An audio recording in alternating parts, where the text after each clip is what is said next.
जिनेन्द्र प्रेरणा प्रकाशन ट्रस्ट रजू करे छे शांत सुधारस व्याख्यान माला व्याख्यान 20मुं त्रीजी संसार भावना व्याख्यान 2 प्रवचनकार पूज्य मुनिराज श्री जिनचंद्र विजयजी महाराज बंधु त्रिपुटी प्रवचन स्थल कृष्णा नगर तीजी पेवेलियन महालक्ष्मी मुंबई 26 प्रवचन समय तारीख 4 ऑगस्ट 1987 ने मंगलवार। गलते का चिंता भवति पुनरन्या तदधिका मनोवाक्कायेया विकृतिरतिरोषात्तरजस विपद्गर्ता वर्ते जटिति पतयालो प्रतिपदम् न जन्तो संसारे भवति कथमाप्यर्ति विरति।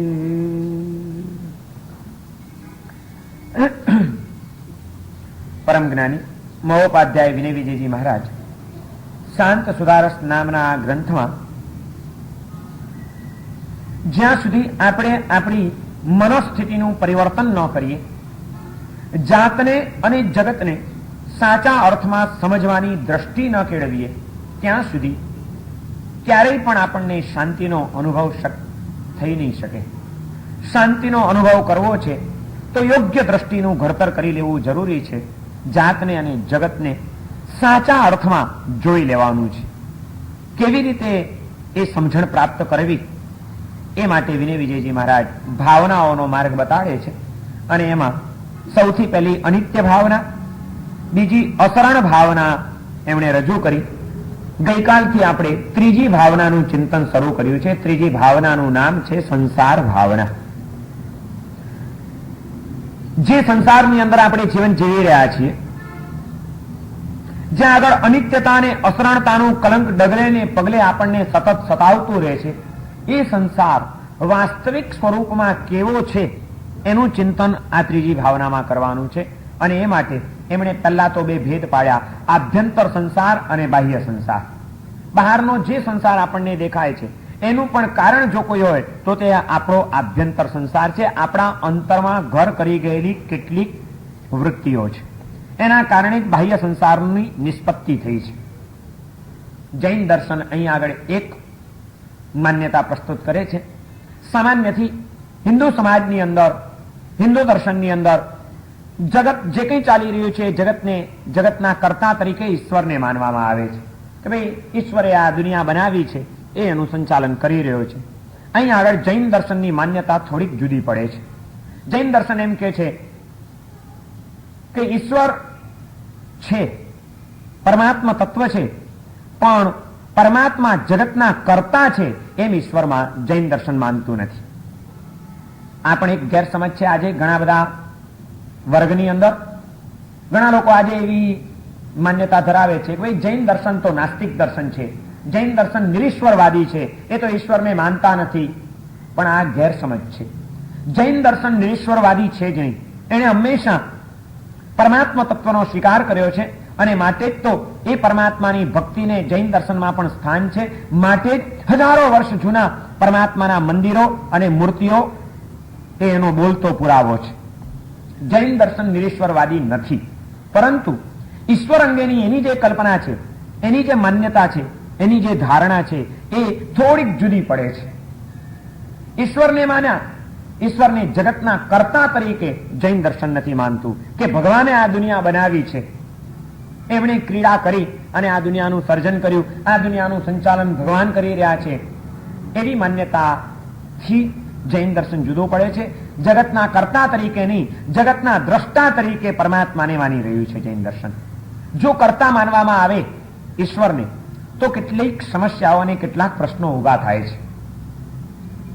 જેમ કે જો ભગવાને આ દુનિયા બનાવી તો સવાલ એક પહેલા તો એ ઉભો થશે કે ભગવાનને કોણે બનાવ્યા? ભગવાન ક્યાંથી આવ્યા? બીજી વાત, ભગવાને દુનિયા બનાવી તો શેમાંથી બનાવી? તો એમાં પણ જુદી જુદી માન્યતાઓ આજે પણ હિન્દુ સમાજમાં ચાલી રહી છે કે ભાઈ એક ઈંડું હતું અને એ ઈંડામાંથી ભગવાને આ સૃષ્ટિનું સર્જન કર્યું. તો વળી પાછો સવાલ આવશે કે સૃષ્ટિનું સર્જન ઈંડામાંથી કર્યું, ઈંડું ક્યાંથી આવ્યું? પ્રશ્ન છે.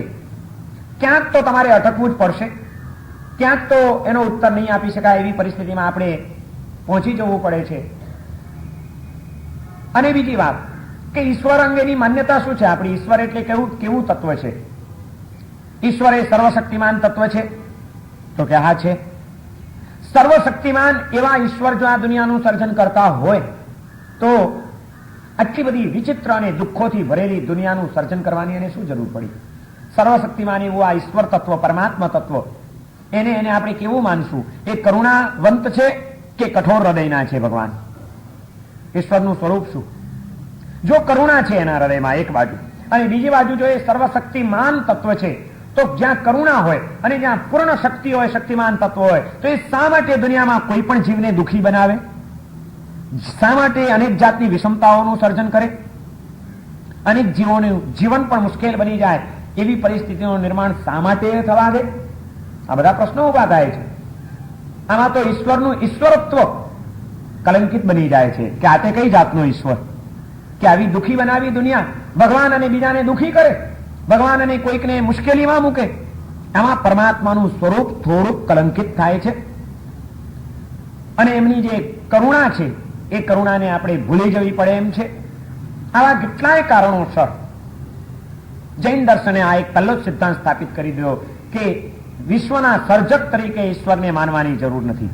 સૃષ્ટિનો એ સર્જક નથી, જગતના કર્તા નથી, એ માત્ર દ્રષ્ટા છે. જ્ઞાતા અને દ્રષ્ટા એવા ઈશ્વર છે, પરમાત્મા છે. તો પછી આ સંસાર ક્યાંથી ચાલ્યો?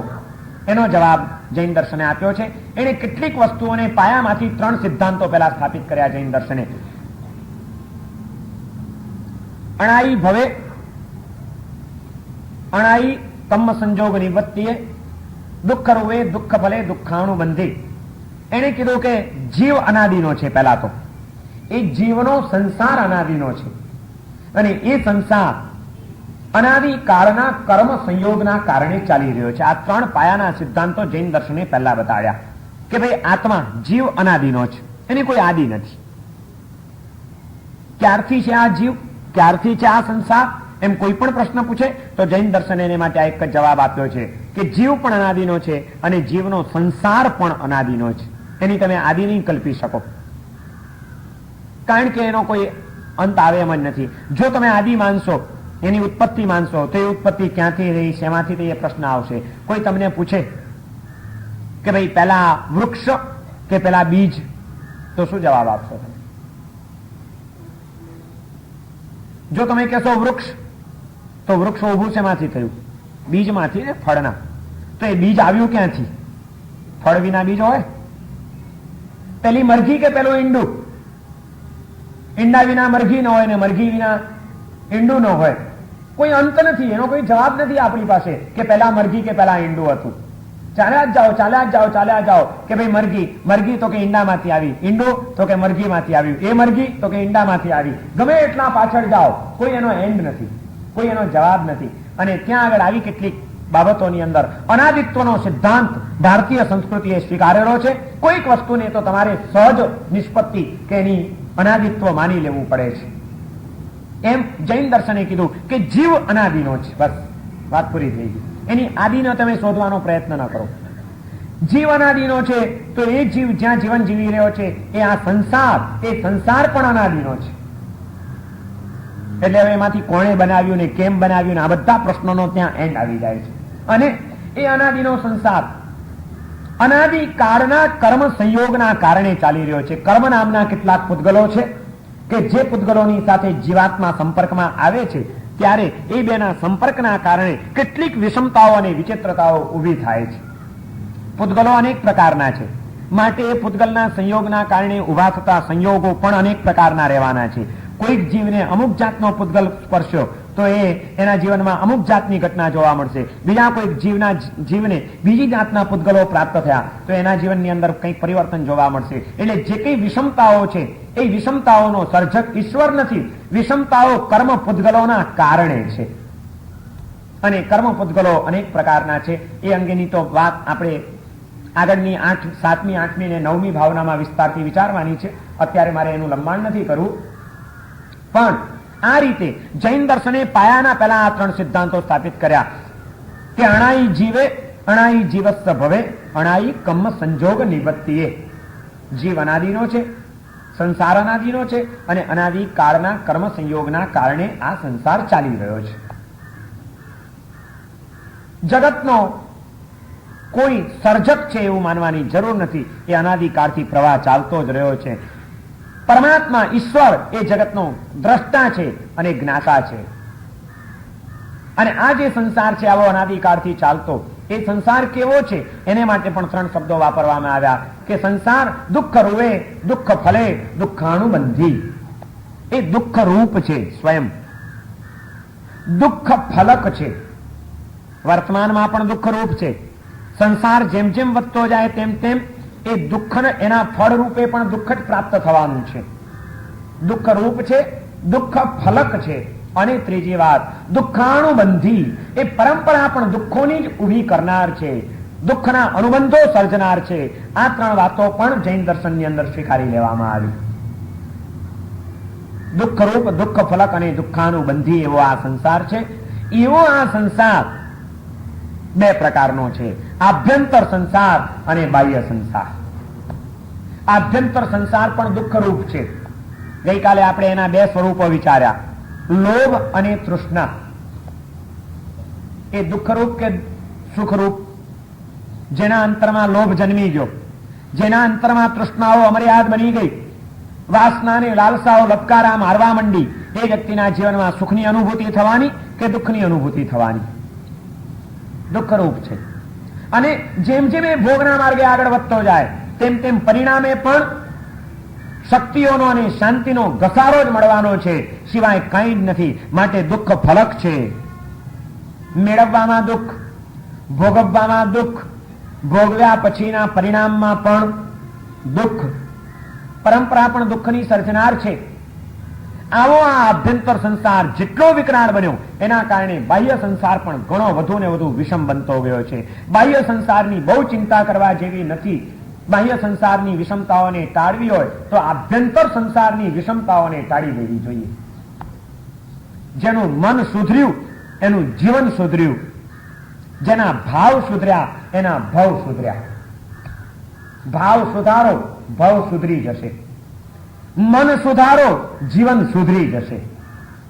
અને જો મનને સુધારતા ના આવડ્યું, મનને સાચવતા ના આવડ્યું, મનને સંભાળતા ના આવડ્યું તો આપણું જીવન સચવાય, જીવન સંભાળાય એ અશક્ય વાત છે.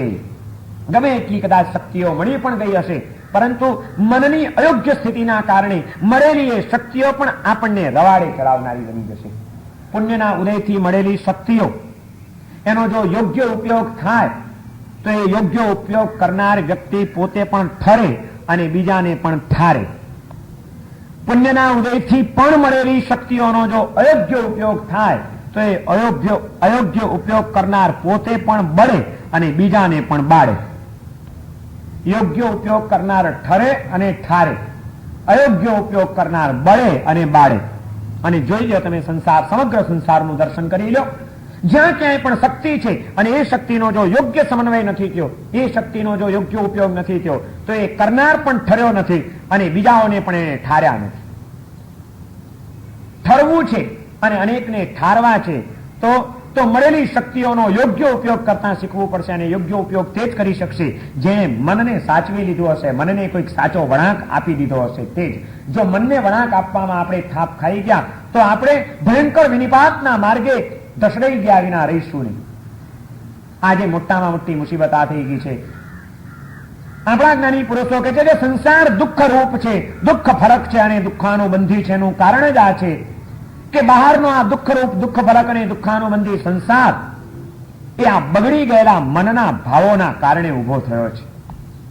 કારણ કે આભ્યંતર સંસાર આપણો બગડેલો છે, મન આપણું બગડેલું છે, કલુષિત અને કલંકિત બનેલું છે. એવા કલુષિત અને કલંકિત મનવાળા આત્માઓ સ્વયં પોતે શું શાંતિ પામી શકે, બીજાને શું શાંતિ પમાડી શકે? પુણ્યના ઉદયો જાગવા સહેલા.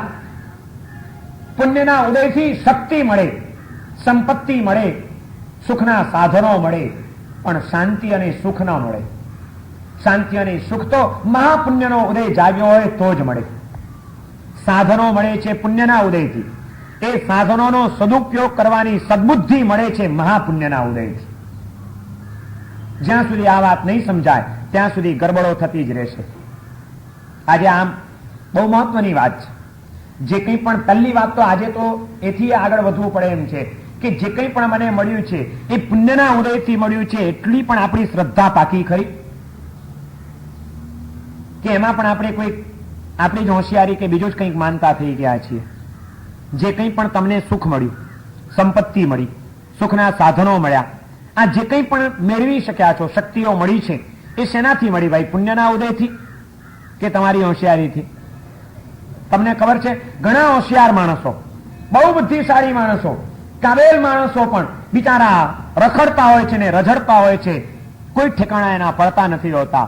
અને ઘણીવાર સાવ અંગૂઠા છાપ માણસો પણ આ જોર કરી જાય તો ક્યાંના ક્યાંય પહોંચી જતા હોય છે. એ અભિમાનમાં રહેતા જ નહીં કે અમારી હોશિયારીથી અમને બધું મળ્યું છે, અમે આ બધું મેળવ્યું છે, અમે પ્રયત્ન કર્યો માટે આમ થયું છે. એ અભિમાન કરવા જેવું નથી. ભલભલા અભિમાન કરનારા માણસોને પણ એવી પછડાટો આપી છે ભાગ્યકર્મે કે જે જ્યારે ક્યાંય નથી રહ્યા. મળ્યું છે એ પુણ્યના ઉદયથી મળ્યું છે, પહેલું સત્ય સ્વીકારવું પડશે. અને પુણ્યના ઉદયથી મળેલું પણ જીવનમાં શાંતિ તો જ આપી શકશે. એ જ આત્માઓ ઠરશે અને બીજાને ઠારશે કે જેના મહાપુણ્યના ઉદયો કોઈક જાગી ગયેલા હશે. પુણ્યથી શું મળે અને હોશિયારીથી અને પૈસાથી શું મળે? આજે તો માણસ એમ માને છે કે આપણી પાસે પૈસો છે ને બધું મળી જશે. શું મળે ભાઈ પૈસાથી? પૈસાથી શું મળે? પૈસાથી ચશ્મા મળે. આંખ પૈસાથી મળે? આંખ શેનાથી મળે? પુણ્યના ઉદય હોય તો જ આંખ મળે. ગમે એટલો પૈસો હોય પણ પુણ્ય ન હોય તો આંધળા થઈ જાય કે નહીં? શ્રીમંતના ઘરમાં પણ કોઈ અંધ વ્યક્તિઓનો જન્મ થાય છે કે નહીં? એની પણ દ્રષ્ટિ અણાઈ જાય છે કે નહીં? પૈસાથી માત્ર ચશ્મા મળે છે, આંખો નથી મળતી. આંખો તો પુણ્યના ઉદયથી મળે છે. પૈસાથી સારામાં સારા બૂટ મળી શકે છે તમને, પગ પૈસાથી નથી મળતા. એ બૂટ પહેરવાના પગ તો પુણ્યનો ઉદય હોય તો જ મળે છે. પૈસાથી મીઠાઈ મળી શકે છે, ભૂખ પૈસાથી મળે છે. પુણ્યનો ઉદય હોય તો ભૂખ મળે છે. આજે ઘણા પૈસાદાર તમને આ સંસારમાં એવા જોવા મળશે કે જે ધારે તો રોજ 5 પકવાન ખાઈ શકે એવી અનુકૂળતાઓ છે, એટલો પૈસો છે, અને એના ઘરમાં ડબ્બા ભરેલા છે મીઠાઈના, પણ ભૂખ ક્યાં છે? ડોક્ટર પાસે જવું પડે છે. ડોક્ટર સાહેબ રુચિ નથી થતી, ભૂખ નથી લાગતી, કંઈક દવા આપો ને. પુણ્યના ઉદયથી પરવારી ગયેલા માણસો, કદાચ એની પાસે પૈસો હશે, એને ભૂખ લગાડવા માટે દવા લેવી પડે છે. તે ભૂખ લાગ્યા પછી ખાય એટલે ખાધેલું પચાવવા માટે પણ દવા લેવી પડે છે. અને અડધું પચ્યું અડધું ન પચ્યું એ બાકી રહી ગયેલું કાઢવા માટે પણ, ખાવા માટે દવા, કાઢવા માટે દવા, પચાવવા માટે દવા. પુણ્યના ઉદય વિના પૈસાથી શું મળી શકે? પૈસાથી માત્ર ભોજનના પદાર્થો મળે છે, ભૂખ નથી મળતી. પૈસાથી સારામાં સારી કદાચ ટોપી મળી શકે. માથું પુણ્યના ઉદયથી જ મળે છે. પણ મારે એ વાત કેવી છે કે પુણ્યના ઉદયમાં પણ અટકી જવાની જરૂર નથી. એમાં પણ અભિમાનના ચક્કરે ચડવાની જરૂર નથી. પૈસાથી બધું મળ્યું હશે, પુણ્યના ઉદયોથી આ બધું મળ્યું હશે, પણ જો મહાપુણ્યનો ઉદય નહીં હોય તો આમાંનું કોઈ તત્વ તમને શાંતિ નહીં આપી શકે. યોગ્ય ઉપયોગ કરતા આવડે તો જ એ પોતે પણ ઠરે અને બીજાને પણ ઠારે. જેનો યોગ્ય ઉપયોગ કરતા ના આવ્યો મળેલી શક્તિ અને સંપત્તિનો એ પોતે બળે જીવનમાં અને બીજાઓને બાળે. અને એ માટે જરૂર છે મનને વળાંક આપવાની, એ માટે જરૂર છે કોઈક મહાપુણ્યના ઉદય જગાડવાની. પૈસાથી ટોપી મળે, પુણ્યથી માથું મળે, અને મહાપુણ્યનો ઉદય હોય તો આ માથું ઠેકાણે રહે. હા, નહીં તો પુણ્યના ઉદય વાળાઓના પણ મગજ ગેપ થઈ ગયા છે.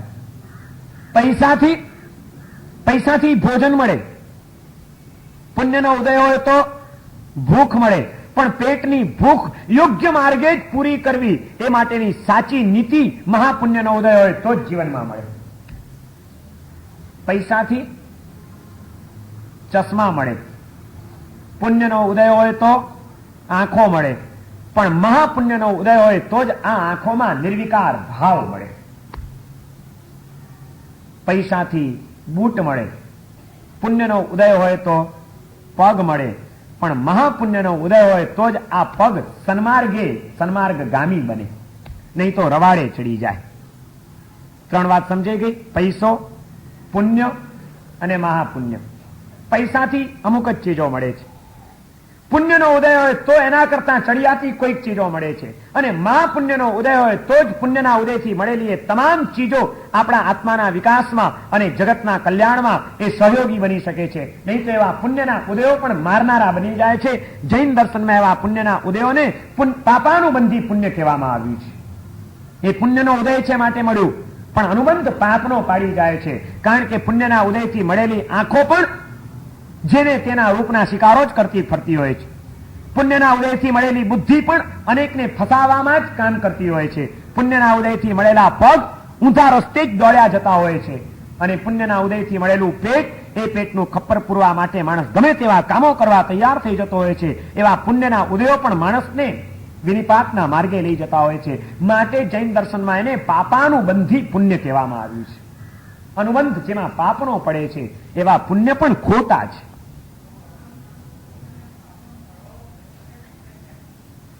સરવાળો, બાદબાકી, ગુણાકાર, ભાગાકાર બધું થઈ શકે છે, કરતા આવડવું જોઈએ. બધું થાય છે. સરવાળોની બાદબાકી થઈ શકે, પાપોની બાદબાકી કરવા માંડો અને પુણ્યના ગુણાકાર કરવા માંડો. અનુબંધની અંદર પણ એ જ વાત.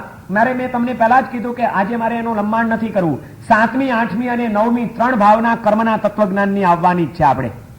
અને તે વખતે કર્મ શું ચીજ છે, કર્મ કેવી રીતે બંધાય છે, બંધાયેલા બધા કર્મો ભોગવવા જ પડે કે ભોગવ્યા વિના પણ ખપાવી શકાય છે, એ બંધાઈ ગયેલા કર્મોની અંદર પણ સરવાળા બાદબાકી કેવા થઈ શકતા હોય છે, અશુભનું શુભમાં કેવું પરાવર્તન થઈ શકે, શુભનું અશુભમાં કેવી રીતે પરાવર્તન થઈ શકે, એનો ગાળો ટૂંકો હોય તો લાંબો કેવી રીતે થઈ શકે, ને લાંબો હોય તો ટૂંકો કેવી રીતે થઈ શકે, બધી જ છે શક્યતાઓ. અને એ અંગેની વિસ્તારથી ચર્ચા અને વિચારણા આપણે આગળની ભાવનાઓમાં કરશું. અત્યારે તો મારે એટલું કહેવું છે કે જે સંસારમાં જીવન જીવો છો ને એ સંસારમાં તમને તમારી હોશિયારીથી, તમારા પુણ્યના ઉદયથી જે કંઈ પણ તમને મળ્યું હોય એનો જો યોગ્ય સદુપયોગ કરતા નહીં શીખો તો જ્ઞાની પુરુષોએ કીધું છે કે આ સંસાર દુઃખ રૂપ છે, દુઃખ ફલક છે ને દુઃખાનુબંધી છે.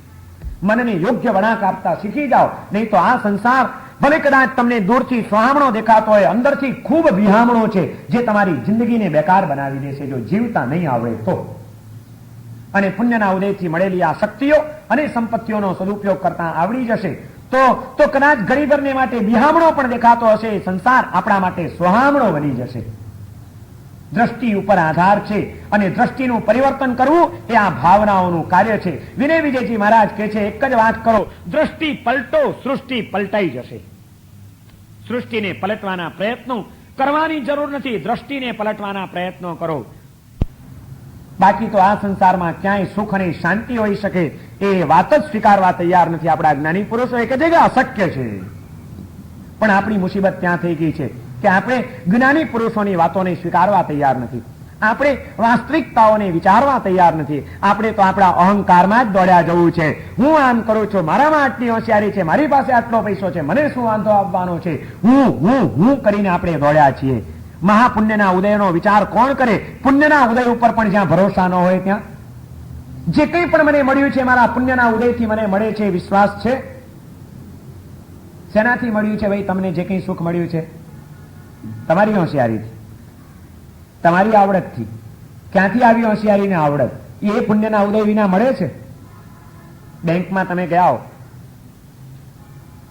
વર્ષોની સર્વિસ છે, અથવા તો કોઈક વેપારી સાથેના તમારા સંબંધો છે, 7 વર્ષ જૂનું તમારું લેણું નીકળતું હતું એની પાસેથી. પેલાના સંયોગો સારા નહોતા એટલે ખેંચાય જતું હતું. અત્યારે આ વર્ષે એના ધંધામાં સારી ફાવટ આવી ગઈ અને એને વિચાર કર્યો કે બધાના લેણા ચૂકતે કરી દઉં. તમને એને ફોન કરીને બોલાવ્યા અને ₹1,00,000 નીકળતા હતા એની પાસેથી તમારા. એને તરત જ ₹1,00,000નો ચેક તમને ફાડી આપ્યો. એ ચેક લઈને તમે સીધા બેંકમાં ગયા. બેંકમાંથી તમને ₹1,00,000 મળી ગયા. ₹1,00,000 લઈને તમે ઘરે જાઓ છો. ઘરે ગયા એટલે અચાનક તમારી પાસે ₹1,00,000 જોયા અને ઘરવાળી છોકરાઓ બધા વિચારમાં પડી ગયા કે આજે ₹1,00,000. તરત જ છોકરાઓ પૂછે છે, પપ્પા ₹1,00,000 ક્યાંથી આવ્યા? ત્યારે તમે શું કહો? કોણે આપ્યા એમ પૂછે તો શું કહો? ₹1,00,000 કોણે આપ્યા? કેશિયરે આપ્યા એમ કહો ને. ₹1,00,000 કોણે આપ્યા? તો કેશિયરે આપ્યા એમ જ કહો ને. કે શેઠે આપ્યા? શેઠે આપ્યા તમને? શેઠે તો એક કાગળિયું આપ્યું હતું તમને ખાલી. ₹1,00,000 તો કેશિયરે આપ્યા છે. ધન્યવાદ કેશિયરને આપો ને, આભાર એનો માનો ને. કેમ? કોણે આપ્યા પૈસા તમને? કેશિયરે આપ્યા એ વાત સાચી, પણ કેશિયરે પણ શેના આધારે આપ્યા? ચેક હતો તો ને. ચેક લીધા વિના ગયા હોત તો કેશિયર ₹1 પણ આપત તમને. ₹1,00,000 આપનારો કેશિયર પણ શેના આધારે આપે છે? ચેક. પણ ચેક એમને એમ તમે ફાડીને ગયા હોત તો? એ ચેક ઉપર જો શેઠની સહી ન હોત તો તમારો ચેક ચાલત? ભલે કેશિયરે આપ્યા છે, ભલે ચેકના આધારે આપ્યા છે, પણ તે છતાં તમે એમ નથી કહેતા કે મને કેશિયરે પૈસા આપ્યા. તમે એમ નથી કહેતા કે મને ચેકથી પૈસા મળ્યા. તમે એમ કહો છો કે શેઠે પૈસા આપ્યા. કારણ કે ચેકની પણ કિંમત શેઠની સહી થઈ હતી તો હતી. આપણને જે કંઈ પણ સુખ મળ્યું છે, શક્તિ મળી છે, કોણે આપી? શેનાથી મળ્યું ભાઈ? કેશિયર?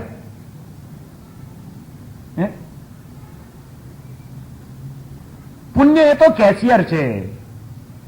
પુણ્ય પણ કેશિયર છે. એ પુણ્ય પણ કેમ આપે છે તમને સુખ? તમે ધર્મનો ચેક ફાડ્યો તો માટે. ધર્મનો ચેક લઈને જાઓ તો પુણ્ય બંધ થાય છે અને એ પુણ્યથી સુખ મળે છે. પણ ધર્મ પણ બરોબર છે, ચેક સાચો છે, એની ઉપર સહી કોણે કરી? જે પરમાત્માએ આ ધર્મ માર્ગનું પ્રવર્તન કર્યું કે નહીં, આ સાચો ધર્મ છે, ધર્મ તરીકે એને સ્વીકૃત કર્યું, એ પરમાત્માના પ્રભાવે અમે સુખી છીએ. એ શ્રદ્ધા છે. આપણે કોનાથી સુખી? અમારી હોશિયારીથી. મોટા ભાગનો વર્ગામ માને. થોડીક કંઈક જેની હજી વિકાસની ભૂમિકાનું નિર્માણ થયું હોય એવા થોડાક એમ માને કે અમે અમારા પુણ્યથી. પણ એ ખોટી વાત છે. મારે તો એ કેવું છે કે પુણ્યથી પણ નહીં, એમ કહો કે પરમાત્માના પ્રભાવે અમે સુખી છીએ. અને એ રીતે ઈશ્વર એ જગતનો કર્તા છે, ભગવાન આપણને સુખ આપે છે. એ હિન્દુ સમાજની વાત પણ આ દ્રષ્ટિએ માન્ય છે. કોણે સુખ આપ્યું? જે કંઈ પણ સુખ મળ્યું છે પરમાત્માની કૃપા છે, ભગવાનના પ્રભાવે મળ્યું છે. એ વાત આ રીતે સ્વીકારી શકાય એમ છે જો સ્વીકારતા આવડે તો. પણ આપણો અહંકાર એ આપણી હોશિયારીને આગળ કરે છે. આપણો અહંકાર આપણા પુણ્યની ઉપર આપણને મુસ્તાક રાખે છે. મારી પાસે મારું પુણ્ય છે, મને શું વાંધો છે? એટલે આ તારું પુણ્ય ગમે ત્યારે નકામું બની જશે. જે પુણ્ય કેમ મળ્યું છે? તે કંઈક ધર્મ આરાધના, કંઈક સત્કાર્ય, કોઈકનું ભલું કર્યું હશે, કોઈક કરુણાની પ્રવૃત્તિ કરી હશે, માટે એનાથી તને એક પુણ્ય બંધાયું. પણ એ ચેક બરોબર છે ના? એને ખરેખર આ કરુણાનું કાર્ય કર્યું છે, એને આ સાચે સાચ સત્કાર્ય કર્યું છે. આ કરવાથી પુણ્ય જ બંધાય. એ મોરછાપ કોણે મારી? સહી સિક્કા કોણે કર્યા તારા ચેકની ઉપર? પરમાત્માએ તારા ધર્મને માન્ય કર્યો, માટે આ થયું છે. માટે આપણે જે કંઈ પણ છીએ પરમાત્મા થકી છીએ અને પરમાત્માના પ્રભાવે સુખી છીએ. આ વાત જે દિવસે હૃદયમાં આવશે એ દિવસે આપણો અહંકાર ઓગળી જશે અને પરમાત્મા પ્રત્યેનો સમર્પણ ભાવ પ્રગટી જશે. પછી જે કંઈ છે એ પરમાત્માનું છે, જે કંઈ છે એના પ્રભાવે છે. અને આજે એના બતાડેલા કોઈક માર્ગે કદાચ મારી શક્તિ કે મારી સંપત્તિનો સદવ્યય કરવાનો અવસર મળ્યો છે તો મારે કરી જ દેવું જોઈએ. મારું નથી, એનું છે અને એના માર્ગે વાપરવાનું છે. ત્યાં હિચકિચાટ કેવો? તે દિવસે પછી કેવું નહીં પડે કે ભાઈ આ દુષ્કાળની પરિસ્થિતિ છે, કંઈક હૃદયની અંદર કરુણાનો ભાવ જગાડજો. વિશ્વાસ છે આપણને? આપણે કોના થકી સુખી? જો આ વિશ્વાસ ગુમાવી બેઠા, અંદરનો આ સંસાર બગડ્યો તો યાદ રાખજો બહારનો સંસાર બગડતા વાર નહીં લાગે.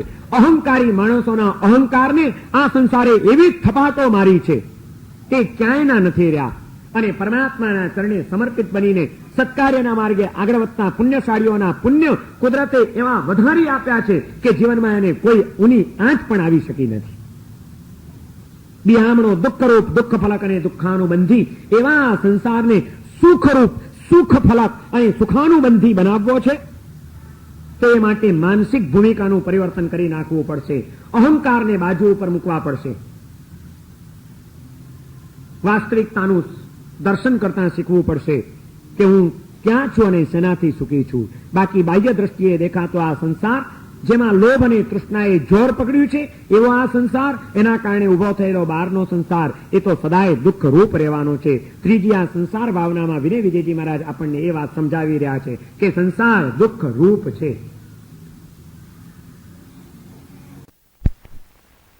કે આ સંસારની અંદર લોભ અને તૃષ્ણાનું અંતરદર્શન તો કર્યું, પરંતુ બાહ્ય દર્શન પણ કરવા જેવું છે કે આ સંસારી જીવોની કેવી સ્થિતિ છે. ગલત એકા ચિંતા ભવતી પુનરન્યા તદધિકા. આ સંસારી જીવના મનની અંદર એક ચિંતા ઓગળતી નથી, ત્યાં એના કરતા ચડિયાતી બીજી નવી ચિંતા એના ચિત્તની અંદર જન્મ પામી જતી નથી, એવું બનતું નથી.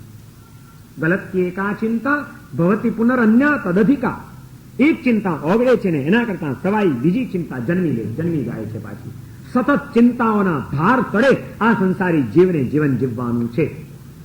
3 સાંજે ત્યાં 13 તૂટે એના જેવી એની કફોડી હાલત સર્જાણી છે. આજે શું અનુભવ છે આપણો?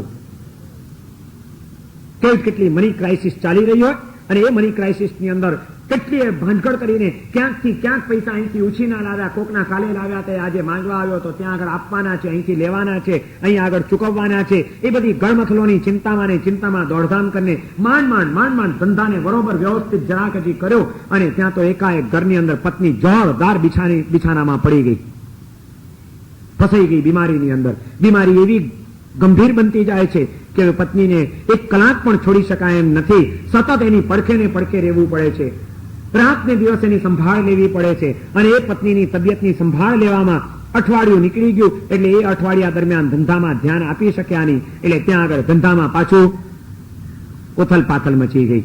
માંડ અહીં આગળ પત્નીની તબિયત જરાક સારી થઈ અને હવે ઓફિસે જવાનું શરૂ કર્યું ત્યારે ખબર પડી કે અહીં તો મોકાણ બંધાઈ ગઈ છે.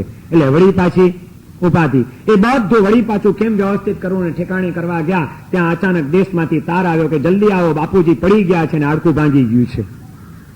એટલે વળી પાછો હાંફળો થતો સીધી ટ્રેન પકડી દેશમાં ગયો. દેશમાં જઈને જુએ છે તો પથારીમાં પડ્યા છે ને થાપાનું હાડકું ભાંગી ગયું છે, ફ્રેક્ચર થઈ ગયું છે. ડોક્ટરે કીધું કે હમણાં એમને ભુજની હોસ્પિટલમાં લઈ જાઓ અને હોસ્પિટલમાં એડમિટ કરો ને ઓપરેશન કરાવવું પડશે. એટલે અહીં આગળ પત્નીને પડતી મૂકી, ધંધો પડતો મૂક્યો અને બાપાની સંભાળ લેવા માટે બિચારો દેશમાં દોડ્યો. ત્યાં ગયો, ત્યાં વળી એ બધી ઝંઝાળમાં અટવાયો. એટલે વળી અહીં પાછું માંડ જે ઠેકાણું પાડ્યું તો એ બધું એક ચિંતામાંથી છૂટ્યો નથી ને બીજી ચિંતા આવીને ઉભી થઈ નથી, બીજી ચિંતામાંથી નીકળ્યો નથી ને ત્રીજી એના કરતા નવી કોઈ ચિંતા પાછી વળગી નથી. વિનય વિજયજી મહારાજ કે છે સંસારી કોઈ પણ જીવાત્મા નાનાને નાની ચિંતા છે, મોટાને મોટી ચિંતા છે. ચિંતાઓથી કોઈ મુક્ત નથી, ટેન્શનો કોઈને છોડતા નથી. સૌ કોઈ ભાર તળે જીવન જીવી રહ્યા છે. કોઈને સુખની અનુભૂતિ હોય આ સંસારમાં બહુ મુશ્કેલ વાત છે. ગલત એકા ચિંતા ભવતી પુનરન્યા તદધિકા. એક ચિંતા ઓગળતી નથી ને બીજી ચિંતા ઉભી થતી નથી. અને એ કેમ થઈ રહી છે? મનોવાક કાયા વિકૃતિ રતિરો શાસ્ત્રજસ. મન વચન અને કાયાની અપેક્ષાઓ અને ઈચ્છાઓ એને એટલી બધી વધારી દીધી છે સંસારી જીવે કે એના કારણે એના જીવનમાં ઉભી થતી વિકૃતિઓ, ગમાવ એ બધાએ એના ચિત્તને ક્ષુબ્ધ બનાવી દીધું છે, વ્યાકુળ બનાવી દીધું છે. મન કંઈક ઈચ્છે છે, વાણીમાં કંઈક ચાલી રહ્યું છે, જીવનનો પ્રવાહ ત્રીજા જ માર્ગે વળી રહ્યો છે. મન વચન કાયાના વિષમવાદો, એ વિષમવાદોના કારણે ઉભા થયેલા સંઘર્ષો અને વિષમતાઓ એણે માણસને ગમા અને અણગમાની આગમાં શેકતો કરી દીધો છે. આજે આપણા જીવનની અંદર આ 2 વૃત્તિઓ સિવાય બીજી કઈ વૃત્તિઓ છે? કંઈક જરાક આપણા મનને અનુકૂળ આવી ગયું, કંઈક મનગમતું થઈ ગયું તો આપણે રાજીના રેડ થઈ જઈએ એકદમ. જરાક આપણી ધારણા કરતા થોડુંક કંઈક વિપરીત બની ગયું તો તરત જ વ્યાકુળ થતા વાર નહીં. આપણા ગમા અને અણગમા સતત ચાલ્યા કરે છે. 24 કલાકનો જો સર્વે કરવામાં આવે તો આપણી મોટા ભાગની પ્રવૃત્તિઓ આ ગમા અને અણગમાથી ખરડાયેલી છે. સ્વસ્થતા પૂર્વકની આપણી પડો કેટલી જતી હશે કે જે વખતે કોઈ તીવ્ર ગમો કે કોઈ તીવ્ર અણગમો આપણને સતાવતો ન હોય અને આપણે કોઈ પણ પરિસ્થિતિમાં સ્વસ્થતા પૂર્વક પસાર થઈ ગયા હોઈએ એવી પડો આપણા જીવનની કેટલી જાય? મુશ્કેલ છે. કારણ કે આપણી મનની અપેક્ષાઓ બહુ વધી ગઈ છે. આપણા વાણીના વ્યવહારોમાં ઘણી બધી વિષમતાઓ ઉભી થઈ ગઈ છે. માણસ એક ઠેકાણે એક વાત કરે છે, બીજાને બીજી વાત કરે છે, ત્રીજાને ત્રીજી વાત કરે છે. કારણ કે અસત્યના આધારે જ બધું ચાલી રહ્યું છે. અને જેને અસત્યના આધારે જીવન ચલાવવાનું હોય એને તો કેટલા મોહરા પહેરવા પડે. ઘરની અંદર માણસ જુદું મોહરું પહેરીને ફરતો હોય છે, બજારમાં જુદું મોહરું પહેરીને ફરતો હોય છે, ધર્મસ્થાનમાં ત્રીજું જ મોહરું પહેરીને આવતો હોય છે. આપણે કેટલા મોહરા આજે કરી લીધા છે. મંદિરમાં દર્શન જુદું છે, ઘરમાં દર્શન જુદું છે, બજારમાં અને વ્યવહારમાં એનું દર્શન જુદું છે. અને આ વિષમવાદે માણસના મનને સતત ભય તળે અને ચિંતા તળે દબાવી દીધું છે. ક્યાંક મારી પોલ ખુલ્લી ન પડી જાય, ક્યાંક કોઈક જાણી ન જાય, ક્યાંક બધું ઉઘાડું ન પડી જાય, એની સતત ચિંતા અને વ્યાકુળતા માણસને સતાવ્યા જ કરતી હોય છે. ક્યાં આપણે સહજતાથી જીવન જીવી શકીએ છીએ? ક્યાં છે આજે જીવનમાં એ સરળતા, એ સહજતા, એ નિર્મળતા, એ પ્રસન્નતા, એ સ્વસ્થતા? ક્યાં છે? મુશ્કેલ બની ગયું છે આજે, કારણ કે આપણું જીવન કોઈક ખોટા રસ્તે અને ખોટા રવાડે ચડી ગયું છે. માણસ મનથી કંઈક વિચારે છે, મનના એના વિચારો જુદા છે.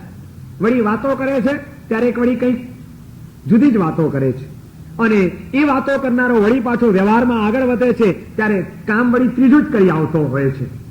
અને આ ત્રણેયનો વિષમવાદ એના જીવનમાં ઘણી બધી મુશ્કેલીઓ ઊભી કરી દે છે. આજે સત્યની વાતો વધી છે. સત્ય ક્યાં છે? સત્ય ક્યાં રહ્યું છે? વાતો આપણે બધા સત્યની કરીએ છીએ. આ જરાય ન ચાલે. હું ખોટા માણસને જરાય સહન કરી શકતો નથી. મને તો સાચા માણસ જોઈએ. આ બધી બીજી ભાનગડ આપણને નહીં ચાલી શકે. માણસને સત્ય જોઈએ છે. એ પોતે પણ જાણે કે સત્યનો અવતારો એવો દેખાવ કરે છે. ચાર ઠેકાણે વાતો કરી હોય તો સત્યની એટલી સરસ કરી શકે છે અને પ્રામાણિકતાનો એવો સુંદર દેખાવ કરી શકે છે, પરંતુ ખરેખર એના જીવનની અંદર અસત્ય અને અપ્રામાણિકતા એવું જોર પકડી લીધું છે કે જેની કોઈ કલ્પના થઈ શકે એમ નથી. આજે આપણું સત્ય અને આપણી પ્રામાણિકતા ક્યાં રહી છે? જીવનમાં રહી છે ખરી? એક હિન્દી કવિએ બહુ સરસ વાત કરી એક ઠેકાણે.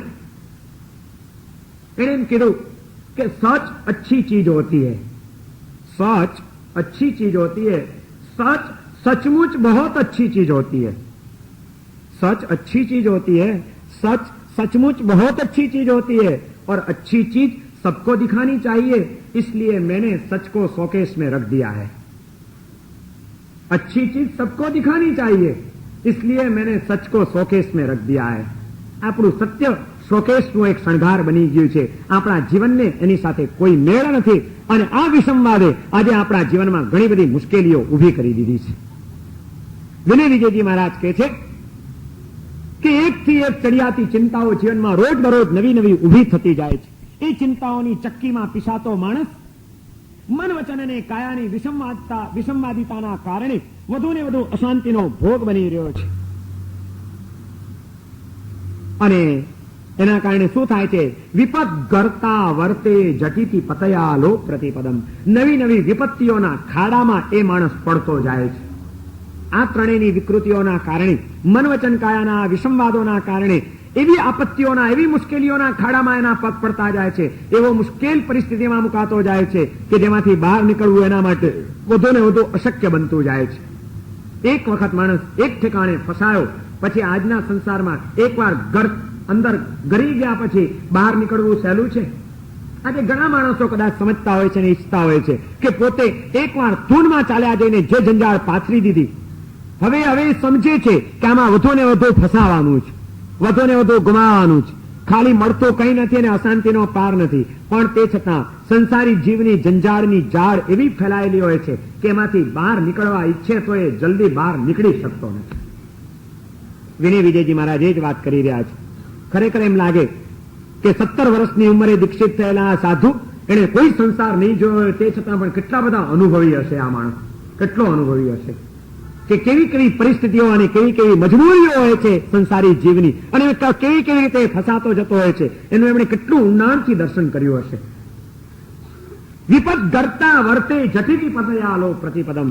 ઝપાટા બંધ વિપત્તિઓની અંદર ફસાતો જતો આ માણસ એ એવા આપત્તિઓના ખાડામાં ગરજ થતો જાય છે કે એમાંથી મુશ્કેલ છે એના માટે બહાર નીકળવું. ન જંતો સંસારે ભવતી કથમપ્યર્થી વિરતિ. એવા જંતુને, એવા જીવને સંસારની અંદર શાંતિનો અનુભવ થાય, પ્રસન્નતાની પ્રાપ્તિ થાય, મુશ્કેલીઓમાંથી એ બહાર નીકળી શકે, એ શું શક્ય લાગે છે તમને? સંસારી જીવ અને શાંતિથી જીવન જીવતો હોય, જે દિવસે એને કોઈ ચિંતા ન હોય, કોઈ મુસીબત ન હોય, કોઈ તકલીફ ન હોય, કોઈ વ્યાકુળતા ન હોય, એક એક પળ એ દિવસની એની પ્રસન્નતાથી અને પવિત્રતાથી ભરેલી વીતતી હોય, એવી પરિસ્થિતિ કેટલી મુશ્કેલ છે સંસારની અંદર. સંસાર ખરેખર ઘણો વિચિત્ર છે, દુઃખ રૂપ છે, દુઃખ ફલક છે અને દુઃખાનુબંધી છે. અરે ક્યાં વાત કરવી, વિનય વિજયજી મહારાજ હજી એનાથી આગળ વધે છે કે તમે સંસારની અંદર માણસ જીવન જીવતા જીવતા આ રીતે દુઃખોથી ઘેરાય છે એમ નહીં, એના દુઃખના શ્રી ગણેશ તો ક્યાંના ક્યાંથી મંડાઈ ગયા છે. જન્મતા પહેલા જ એના દુઃખોની શરૂઆત થઈ જાય છે. એમ કરીને ત્રીજા શ્લોકમાં એક વળી નવી વિચાર ધારા આપણને આપે છે. સહિત્વા સંતાપાન અસુચિ જનની કુક્ષી કુહરે તતો જન્મ પ્રાપ્ય પ્રચુરતર કષ્ટક્રમાત સુખાભાસૈર્યાવત સ્પૃશતિ કથમપ્યર્તિ વિરતિ જરા તાવત કાયમ કવલયતિ મૃત્યો સહચરી. સહિત્વા સંતાપાન, જીવનમાં તો દુઃખ છે. એક નવી કલ્પના આપે છે કે માની લો, કલ્પના કરો કે તમે કોઈ ગુનામાં ફસાયા છો, તમને પકડી જવામાં આવે છે, પકડીને જેલની અંદર લઈ જવામાં આવે છે. જેલની અંદર એક તદ્દન અંધારી કોટડીમાં તમને પૂરી દેવામાં આવે છે, જ્યાં આગળ પ્રકાશનું એક પણ કિરણ આવતું નથી. ભયંકર ઘનઘોર અંધકાર છે અને એ કોટડી પણ બહુ મોટી નથી, તમે સરખા લાંબા પણ ન થઈ શકો. એટલી નાનકડી 4x4 ની એક કોટડીની અંદર તમને પૂરી દેવામાં આવે. ચોમેર અંધકાર છે, હવા અને ઉજાસ આપવાનું એક વેન્ટિલેશન પણ ત્યાં જ્યાં આગળ રાખવામાં નથી આવ્યું. એવી એકદમ પેટી પેક રૂમ, સાંકળી અને વળી પાછું ત્યાં આગળ એકલી ગંદકી ને ગંદકી છે. એવી ગંદી કોટડીની અંદર પૂરી દેવામાં આવ્યા હોય તો તમારી હાલત શું થાય? બહુ મજા આવે ને, ત્યાં ગમી જાય ને. ત્યાં ભયંકર દુર્ગંધ મારે છે, ચારે બાજુ ગંદકી છવાયેલી છે, પ્રકાશનું નામ નિશાન નથી, હવા આવવાનું કોઈ વેન્ટિલેશન નથી, લાંબા ચોડા થઈ શકાય એવી જગ્યાની કોઈ વિશાળતા નથી. એવી પરિસ્થિતિની અંદર જો થોડાક દિવસ માટે પૂરી દેવામાં આવે તો માણસની જિંદગી કેવી બની જાય? વિનય વિજયજી મહારાજ કહે છે, કોઈ દિવસ તમે વિચાર કર્યો છે ખરો કે 9 મહિના સુધી તમે એક આવી અંધારી ગંદી કોટડીમાં પહેલા પુરાયેલા રહ્યા હતા, ત્યાંથી તમારા દુઃખના શ્રી ગણેશ મંડાયા છે. સહિત્વા સંતાપાન અસુચિ જનની કુક્ષી કુહરે, માતાની કુખમાં ગર્ભાવસ્થાની અંદર 9 મહિના તમારે અંધારી કોટડીમાં પુરાયેલા રહેવું પડ્યું, જ્યાં આગળ હવા અને ઉજાસ માટે કોઈ વેન્ટિલેશન રાખવામાં નહોતું આવ્યું, જ્યાં તમારી ચોમેર એકલી ગંદકી, માંસ, લોહી, મળ, મૂત્ર, આ બધા ગંદા તત્વો ચોમેર પથરાયેલા પડ્યા હતા. એ ગંદકીની વચ્ચે તમારા જીવનનો પ્રારંભ થયો છે, ત્યાંથી તમારું જીવન શરૂ થયું છે. અને આ સજા તમને ઓછો સમય ન કરવામાં આવી, પાક્કા 9 મહિના સુધી તલ્લી તમારા લલાટે આ સંસારની અંદર આ સજા ઠોકાઈ ગઈ.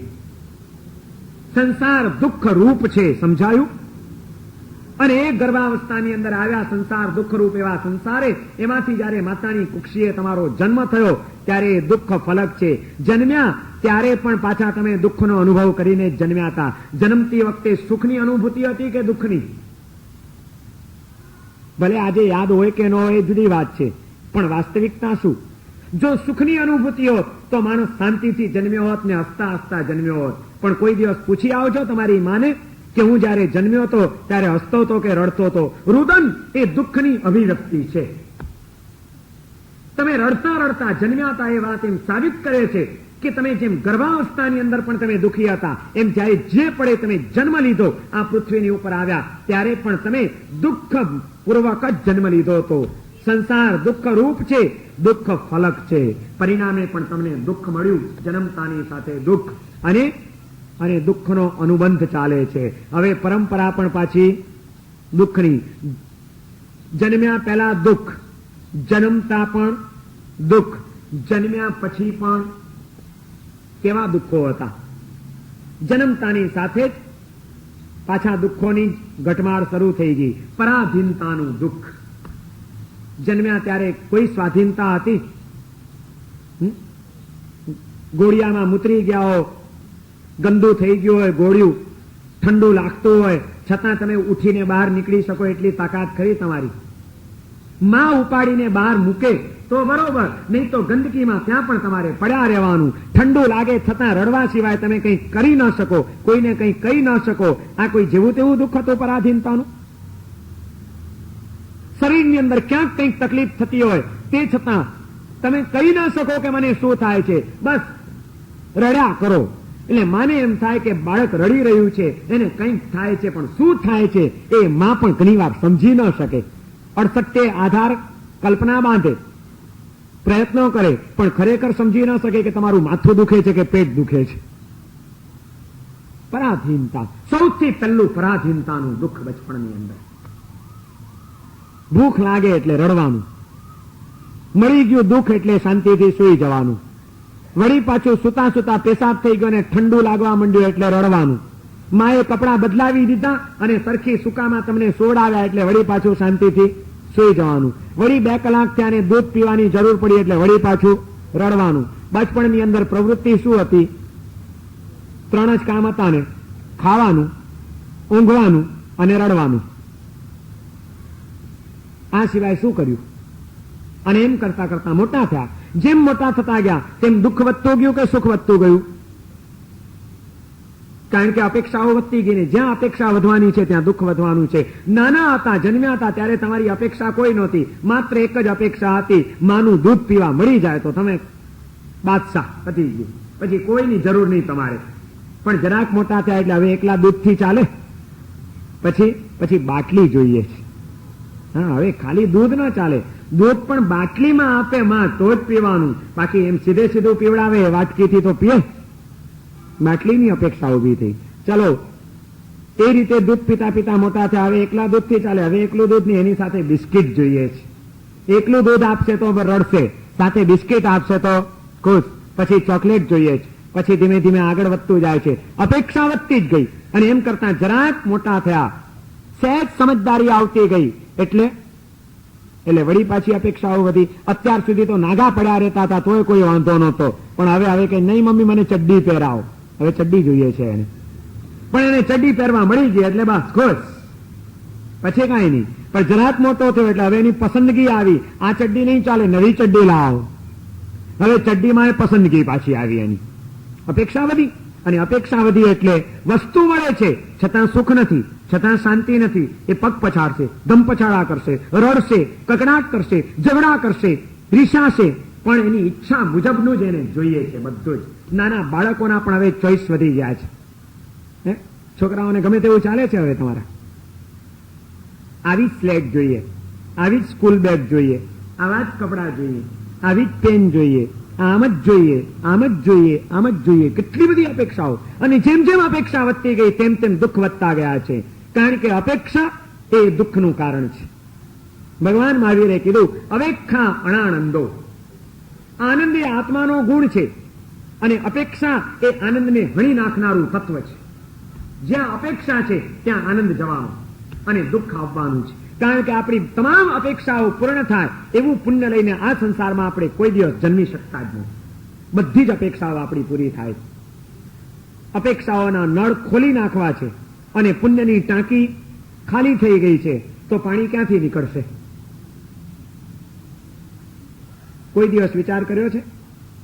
માણસ આજે દુઃખી થાય છે ને ફરિયાદ કરતો થાય છે, કેમ આમ ન કરે, આને આટલું મારું સાચવવું જ જોઈએ, આટલી સગવડ તો મારી બરોબર સચવાવી જ જોઈએ, આને આ રીતે જ મારી સાથે વર્તવું જોઈએ, આ હું બિલકુલ નહીં ચલાવી લઉં.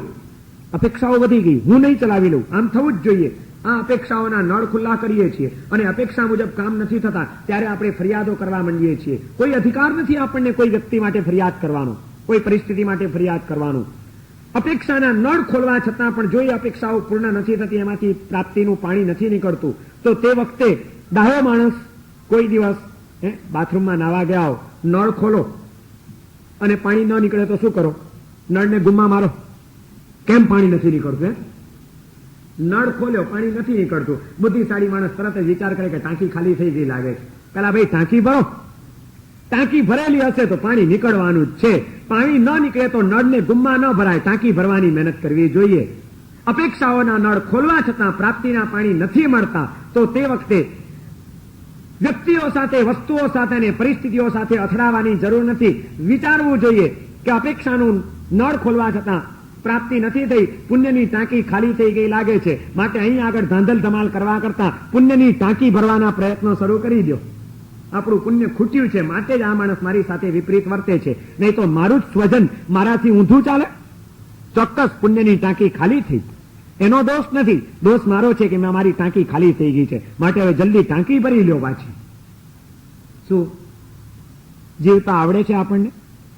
વિનય વિજયજી મહારાજ ચાવી બતાડે છે કે સંસારમાં પણ શાંતિથી જીવવું હોય, દુઃખમય એવા સંસારને પણ સુખમય બનાવવો હોય તો આટલું એક જ વાત શીખી જાઓ કે અપેક્ષાઓના નળ ખોલ્યા પછી જો પ્રાપ્તિના પાણી ન નીકળે તો કોઈને માટે ફરિયાદ કરવી નહીં, ક્યાંય દુઃખી થવું નહીં, વિચારવું એક જ કે આપણી ટાંકી ખાલી થઈ ગઈ લાગે છે, માટે હવે વહેલી તકે ટાંકી ભરવાના પ્રયત્નો શરૂ કરો. પુણ્ય વધારો, સુખ વધી જશે. આપણે પુણ્ય વધારવું નથી ને ફરિયાદોમાંથી ઊંચા આવવું નથી, માટે આપણે દુઃખી છીએ. આપણને દુઃખી કરનાર કોઈ નથી, આ આપણી પોતાની ખોટી મનોવૃત્તિઓ આપણને દુઃખી કરે છે, ગેર સમજણો આપણને દુઃખી કરે છે, ઊંધા આગ્રહો આપણને દુઃખી કરે છે. વિનય વિજયજી મહારાજ અહીંયા આગળ કહે છે કે સંસારમાં કોણ સુખી હોઈ શકે? સહિત્વા સંતાપાન અસુચિ જનની કુક્ષી કુહરે. માતાના પેટમાં 9 મહિના સુધી ગર્ભાવસ્થાના દુઃખો, પછી જન્મના દુઃખો, પછી બચપણના દુઃખો, પરાધીનતાના દુઃખો, પસંદગીના દુઃખો, દુઃખો દુઃખો અને દુઃખો છે. અને એમ કરતા કરતા મોટા થયા, ભણ્યા, હવે એકલવાયાપણાના દુઃખો, ઉંમર લાયક થયા પણ લગ્ન થતા નથી, ક્યાંય ઠેકાણું પડતું નથી, માગા નાખીએ ત્યાંથી પાછું આવે છે, એટલે વળી પાછા દુઃખી, પાછા દુઃખી, નાનપણમાં એ દુઃખી, તરુણ અવસ્થામાં પણ દુઃખી, સતત મા બાપ દબડાવ્યા કરતા હોય એટલે ત્યાં માતા પિતાના ઠપકાના દુઃખો, પછી યુવાન થયા એટલે એકલવાયાપણું લાગતું હોય, અંદરની ઈચ્છાઓ જાગતી હોય અને સંયોગો અનુકૂળ ન ગોઠવાતા હોય તો એના દુઃખો. ચાલો એ પણ ગોઠવાઈ ગયું અને પરણ્યા તો પછી પરણવાના, હા, કાલ સુધી તો હજી એકલાની જ ચિંતા હતી, હવે 2 જણાનો ભાર વેઠારવાનો આવ્યો એટલે વળી પાછા ટેન્શન વધ્યા, જવાબદારી વધી, કામો વધ્યા, જરૂરિયાતો વધી એટલે વળી પાછા દુઃખી, અને 2 માંથી 3 થયા, 4 થયા એટલે વળી પાછા દુઃખો વધતા ગયા, અને એમાંથી વળી પાછી અપેક્ષા ઉભી થઈ. અપેક્ષાઓ તો વધે છે જ, આજ સુધી તો એ નહોતું, પણ હવે આજે પત્ની આવી એટલે પત્ની માટેની પણ અપેક્ષાઓ ઉભી થઈ ગઈ. મારી પત્નીએ મારી આટલી સગવડ સાચવવી જોઈએ, મારી સેવા કરવી જોઈએ, મારી સંભાળ લેવી જોઈએ, મને પ્રેમ આપવો જ જોઈએ, અને એમાં જરા કચાશ આવી ગઈ તો મનમાં પાછું દુઃખ, કડવાશ, ફરિયાદ ચાલુ થઈ ગયા. એમ કરતા દીકરા થયા એટલે દીકરાઓ માટેની અપેક્ષાઓ, દીકરાઓએ આ રીતે જ વર્તવું જોઈએ, આમ જ રહેવું જોઈએ, આમ જ કરવું જોઈએ. ક્યાં શાંતિ છે? વિનય વિજયજી મહારાજ આખા સંસાર જીવનનું આપણું એક સ્વરૂપ આપણી સમક્ષ રજૂ કરે છે કે તતો જન્મ પ્રાપ્ય પ્રચુરતર કષ્ટ ક્રમાત સુખા ભાસૈર. અને આમ કરતા કરતા કરતા કરતા માંડ બધું ઠેકાણે પડતો ગયું, પરિવાર પણ ગોઠવાઈ ગયો, ધંધો પણ ગોઠવાઈ ગયો, પૈસાની આવક પણ થઈ ગઈ, બધું કરીને માંડ સુખનો આભાસ હજી માણસના જીવનમાં થાય છે. સુખા ભાસૈર યાવત સ્પૃશતિ કથમ અપ્યર્તિ વિરતિ. જરાક પીડાઓ, તકલીફો, મુશ્કેલીઓ બધી ઓછી થઈ, આખી જિંદગીનો ઢસડો કરીને જ્યાં ક્યાં કંઈક વ્યવસ્થિત ઠરીઠામ જેવા થવા જેવું લાગ્યું ત્યાં જરા તાવત કાયમ કવલયતી મૃત્યો સચરી. ત્યાં તો ગળપણ આવીને વળી પાછી મુસીબત ઉભી કરી નાખે છે. હવે બહારનું બધું ઠેકાણે આવી ગયું તો જરા તાવત કાયમ, જરા અવસ્થા, ગળપણ, કાયમ કવલયતી મૃત્યો સહચરી. કેવી છે જરા અવસ્થા? મોતની બેનપણી છે, મૃત્યુની બહેનપણી એવી જરા અવસ્થા, ગળપણ એ આવીને શરીરને ઘેરી વળે છે. અને હવે વળી પાછા ગળપણના દુઃખો, જન્મના દુઃખો, બચપણના દુઃખો, જીવનના દુઃખો, ગળપણના દુઃખો, અને એ દુઃખ દુઃખ દુઃખ દુઃખ દુઃખ અને એક સરખા દુઃખની અનુભૂતિ કરતા કરતા મોતને ભેટવાની પડો આવે ત્યારે મૃત્યુના પણ દુઃખો. વિનય વિજયજી મહારાજ કહે છે આ સંસાર દુઃખ રૂપ છે, ક્યાંય સુખની અનુભૂતિ થવી અશક્ય છે, અને જે કંઈ પણ થાય છે એ સુખની અનુભૂતિ નથી, સુખના આભાસ છે, ભ્રમણાઓ છે. માણસ એમ માને છે કે મને સુખ મળ્યું, હકીકતમાં એ માત્ર ક્ષણિક સુખનો આભાસ હોય છે, ઊંડી સુખની અનુભૂતિ ત્યાં પણ એની પાસે હોતી નથી. એવા સંસારને સોહામણો માનીને જો તમે દોટ મૂકશો, એના તરફ ખેંચાશો તો યાદ રાખજો નિષ્ફળતા સિવાય કંઈ મળવાનું નથી તમને. એના કરતા સંસારના વાસ્તવિક સ્વરૂપને સમજી લો. કે આ સંસાર કેવો દુઃખરૂપ છે અને એ વાસ્તવિક સ્વરૂપને સમજીને પછી આ સંસારને કેવી રીતે સુખરૂપ બનાવી શકાય એ માટેના ઉપાયો શું છે એ સમજી લો, એ વિચારવાનો પ્રયત્ન શરૂ કરી લો, તો જ તમે આ સંસારની અંદર શાંતિથી જીવન જીવી શકશો, શાંતિથી મોત માણી શકશો અને શાંતિથી તમે બહાર નીકળી શકશો. બાકી તો મુશ્કેલ કામ છે. માત્ર આ જીવનની અંદર પણ ઘડપણ પછી મોત આવી ગયું એટલે પણ કોઈ અંત આવી જાય છે? મૃત્યુ પછી પણ અંત આવતો નથી. વિનય વિજયજી મહારાજ કે છે એની યાત્રા તો ચાલુ જ છે. અનંતાન પુદ્ગલાવર્તાન અનંતાનંતસો રૂપભૃત અનંતસો ભ્રમત્યેવ જીવો નાદી ભવાર્ણવે. અનાદિ કાળથી ચાલ્યા આવતા સંસાર રૂપી જંગલની અંદર અનંત કાળથી જીવ જન્મ જીવન અને મરણ, જન્મ જીવન અને મરણ, જન્મ જીવન અને મરણ આ દુઃખો સહન કરતો જ ચાલ્યો છે અને કેવી કેવી વિષમતાઓની વચ્ચે મુકાયો છે. આજે આજનો મોટો શહેનશાહ આવતીકાલે એક ભવ પલટો થયો. આ સંસારની અંદર સરકવાનું તો ચાલુ જ છે. એક ભવમાંથી બીજા ભવમાં, એક ગતિમાંથી બીજી ગતિમાં, એક પરિસ્થિતિમાંથી બીજી પરિસ્થિતિમાં જ્યાં સતત સરકતા રહેવું પડે એનું નામ છે સંસાર. અને એવા સંસારની અંદર સરકતો આ જીવ મોત ને ઘાટ ઉતર્યો, મૃત્યુ પામ્યો, મૃત્યુ પામતાની સાથે બીજા ભાવમાં જાય છે. આજનો શહેનશાહ આવતીકાલનો એક તદ્દન બેહાલ ગરીબ પણ બની શકે છે અને ત્યાં આગળ એની બાદશાહી, એના અહંકારો એ બધા ઘડીના છઠ્ઠા ભાગમાં ધૂળ ચાટતા થઈ જાય છે. ચપ્પણીઓ લઈને એને ભીખ માંગવા નીકળવું પડે છે. આ સંસાર કેટલો વિચિત્ર! આજનો પ્રખર બુદ્ધિશાળી એ પણ આવતીકાલનો તદ્દન મૂર્ખ જેવો બનીને આ જિંદગીની અંદર ઢસરડા જ કરતો ફરે છે. આ સંસારની કેવી વિષમતા અને વિચિત્રતા!